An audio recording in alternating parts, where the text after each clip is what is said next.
मैं केवल सभापति महोदय इनसे ये पूछना चाहता हूँ, आपने जाति कैसे पूछ ली है बताइए बस। आप जाति कैसे पूछ सकते हैं? आप बताएं जाति कैसे पूछ सकते हैं? आप पूछ के दिखाओ जाति को। ओबीसी की बात, जनगणना की बात बहुत की जाती है। माननीय सभापति जी, जिसकी जात का पता नहीं वो गणना की बात करता है। जिसकी जात का पता नहीं वो गणना की बात करता है। जी जी, 1 मिनट से भी कम, मैं आपके सामने कहना चाहता हूं, ये तो केवल मिलिट्री स्कूल गए हैं। मैं आज भी टेरिटोरियल आर्मी के 124 रेजिमेंट में कैप्टन के रैंक पे अपनी सेवाएं दे रहा हूं। अखिलेश जी, केवल ज्ञान मत बांटिए। राहुल गांधी जी के साथ बैठकर अब वाहे बुलाने का झूठ बोलने की आपको आदत पड़ गई है। प्लीज बैठिए, प्लीज। और जो अग्निवीर वाली नौकरी है सभापति महोदया, कोई भी नौजवान जो फौज के लिए तैयारी करता है वो कभी स्वीकार नहीं कर सकता। और शायद सरकार में बैठे लोगों को ये बात याद होगी, क्योंकि सरकार खुद स्वीकार करती है स्कीम ठीक नहीं है, तभी वो अपनी अपनी सरकारों से कह रहे हैं कि अग्निवीर वाले जो लौट करके आएंगे उन्हें कोटा दीजिए, आप नौकरी दीजिए। नहीं ठीक है।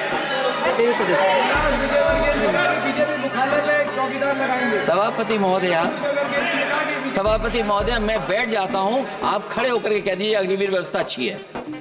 कारगिल के युद्ध में सबसे ज्यादा शहीद होने वाले हिमाचल प्रदेश के वीर नौजवान थे। 4 परमवीर चक्र विजेता हुए, उसमें से 2 कैप्टन विक्रम बत्रा और सूबेदार संजय कुमार हिमाचल प्रदेश से हुए। और मैं कहता हूं, जी हां, जो लंबे समय से मांग थी 1 रैंक 1 पेंशन की किसी सरकार ने पूरी नहीं की, वो नरेंद्र मोदी जी की सरकार ने यहां पर पूरी की है। और मैं एक बात और कहता हूं, अखिलेश यादव जी सुन ले, अग्निवीर में 100% एम्प्लॉयमेंट की गारंटी है और रहेगी। ये जो बात ये आप कह रहे हो, तो आपको जरूरत क्यों पड़ रही कि आपको उत्तर प्रदेश में और प्रदेशों में कोटा देना पड़ रहा है 10%? जानते हैं आप कहाँ हैं? कभी गए हो उस मिलिट्री स्कूल में? मैं खुद मिलिट्री स्कूल का पढ़ा हूँ। और आप परमवीर चक्र की बात कर रहे हो तो हम भी तमाम नाम गिना सकते हैं कितने परमवीर चक्र उत्तर प्रदेश में। आपस में चर्चा न करें। ये सभापति महोदया, अगर संकट किसी चीज पर आया तो वो नौकरी पर आया है, रोजगार पे आया है। जब सरकार का बजट मैं पढ़ता हूं तो जो स्कीम्स लाई जा रही हैं उसमें क्या ये स्कीम नौजवान को पक्की नौकरी दिलाएगी? क्या इन स्कीम से 5,000 रुपए देकर के आप नौजवान का भविष्य बनाना चाहते हैं? आप क्या दे रहे हैं आप? और मुझे तो ये लगता है कि जो वर्क फोर्स आप बना रहे हैं ट्रेनिंग देकर के सरकार के पैसे से, अंतोगत्वा इनको भी एक्सप्लॉइट वही लोग करेंगे, उद्योगपति। आखिरकार जब इतनी टेक्निकल, इतनी ट्रेन फोर्स होगी तो आप ये मुझे बताइए कि उसके भविष्य क्या होगा। अगर इतने बड़े पैमाने पे आप ट्रेनिंग करा रहे हो, सरकार का बजट उसमें खर्च हो रहा है, तो सभापति महोदय उनका भविष्य क्या होगा? 5 साल के बाद। और जो अग्निवीर वाली नौकरी है सभापति महोदया, कोई भी नौजवान जो फौज के लिए तैयारी करता है वो कभी स्वीकार नहीं कर सकता। जब पहली बार ये स्कीम आई थी अग्निवीर, उस समय बड़े बड़े उद्योगपतियों से ट्वीट कराया गया था कि अग्निवीर से अच्छी कोई योजना नहीं है, इनको हम नौकरी दे देंगे, हम अपने यहां रख लेंगे। और शायद सरकार में बैठे लोगों को यह बात याद होगी, क्योंकि सरकार खुद स्वीकार करती है स्कीम ठीक नहीं है, तभी वो अपनी अपनी सरकारों से कह रहे हैं कि अग्निवीर वाले जो लौट करके आएंगे उन्हें कोटा दीजिए, आप नौकरी दीजिए।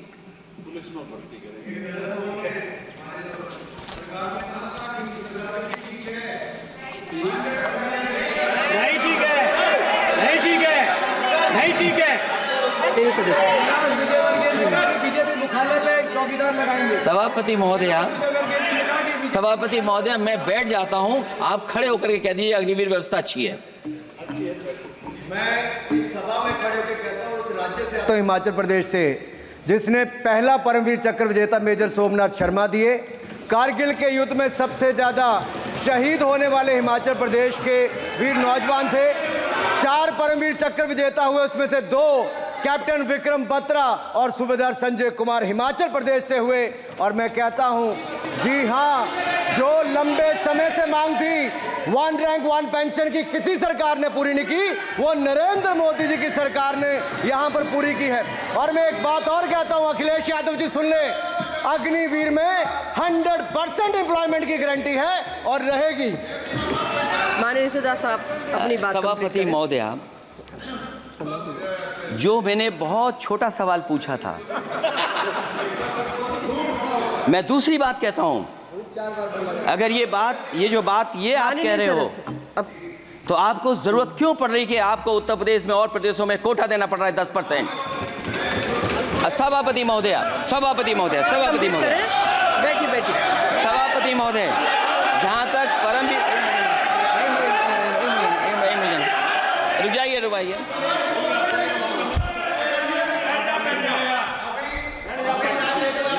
अरे सुनिए दो। माननीय सदस्य आप अपनी सभापति महोदय, चैल जानते हैं आप कहाँ हैं? चैल जानते हैं आप कहाँ हैं? कभी गए हो मिलिट्री स्कूल में? मैं खुद मिलिट्री स्कूल का पढ़ा हूँ। और आप परमवीर चक्र की बात कर रहे हो, तो हम भी तमाम नाम गिना सकते हैं। माननीय सदस्य से मैं आग्रह कर रही हूँ, आपस में चर्चा न करें। माननीय सदस्य, आप बजट पर बात सभापति करिए। महोदया, ये सभापति महोदया, जी 1 मिनट से भी कम, मैं आपके सामने कहना चाहता हूं, ये तो केवल मिलिट्री स्कूल गए हैं। मैं आज भी टेरिटोरियल आर्मी के 124 रेजिमेंट में कैप्टन के रैंक पे अपनी सेवाएं दे रहा हूं। अखिलेश जी केवल ज्ञान मत बांटिए, राहुल गांधी जी के साथ बैठकर अब वहां बुलाने का झूठ बोलने की आपको आदत पड़ गई। प्लीज बैठिए, प्लीज। माननीय सदस्य से मैं आग्रह कर रही हूँ, आप अपनी बजट पर चर्चा करें। सभापति महोदय, आपका समय पूरा हो गया है, मैं प्लीज कंप्लीट करिए। सभापति महोदय, मैं इसलिए नहीं कह रहा, मैं क्या बात कहना चाहता हूँ, शायद मंत्री जी नहीं रहे इसलिए तकलीफ परेशानी ज्यादा है। और आप, अरे हमारा दर्द नहीं समझोगे, हम आपका दर्द चेहरे से पढ़ते हैं। अच्छा, दर्द मैं बताता हूँ। माननीय सदस्यों से मैं आग्रह कर रही हूँ, सभापति महोदय, दर्द मैं बताता हूँ। आप बजट पर चर्चा करिए। प्लीज बजट पर सभापति जी, दर्द मैं बताता हूँ। देखिए, दर्द बात पहुंचेगी कि नहीं पहुंचेगी।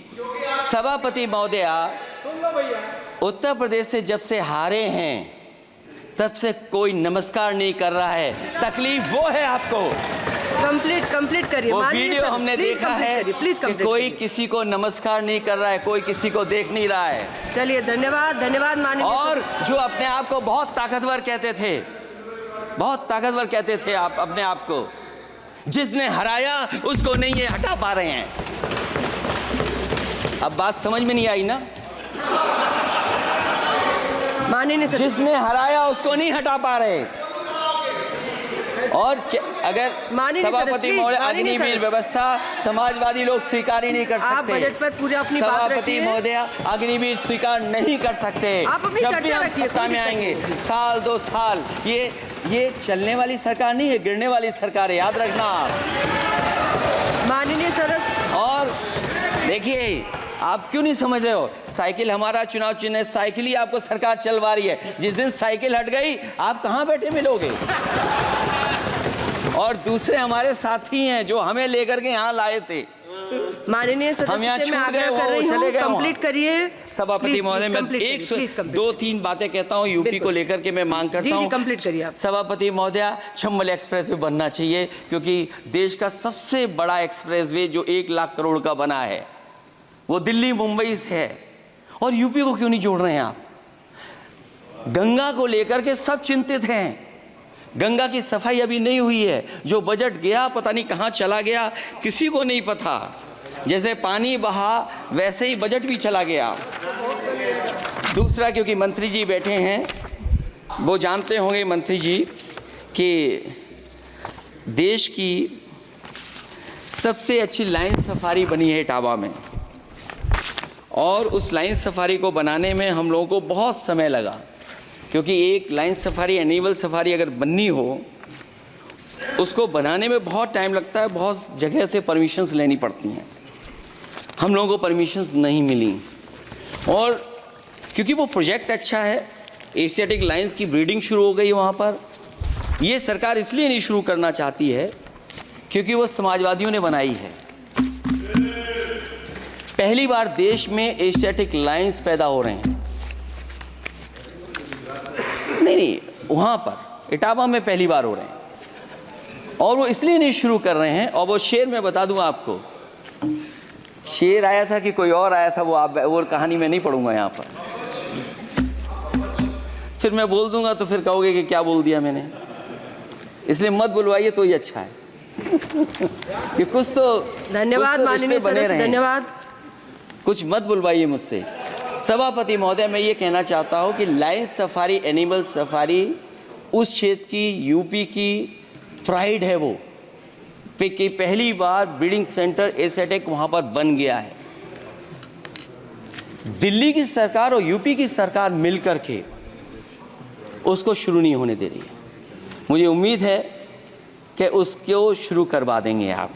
और आखिरी में मैं कहता हूँ, चलते चलते आप 2 लाइनें कहता हूँ, बुनियाद को नकार कर जो इमारतें उठाएंगे, हम भी देखते हैं वो किस मंजिल तक जाएंगे। धन्यवाद। बहुत बहुत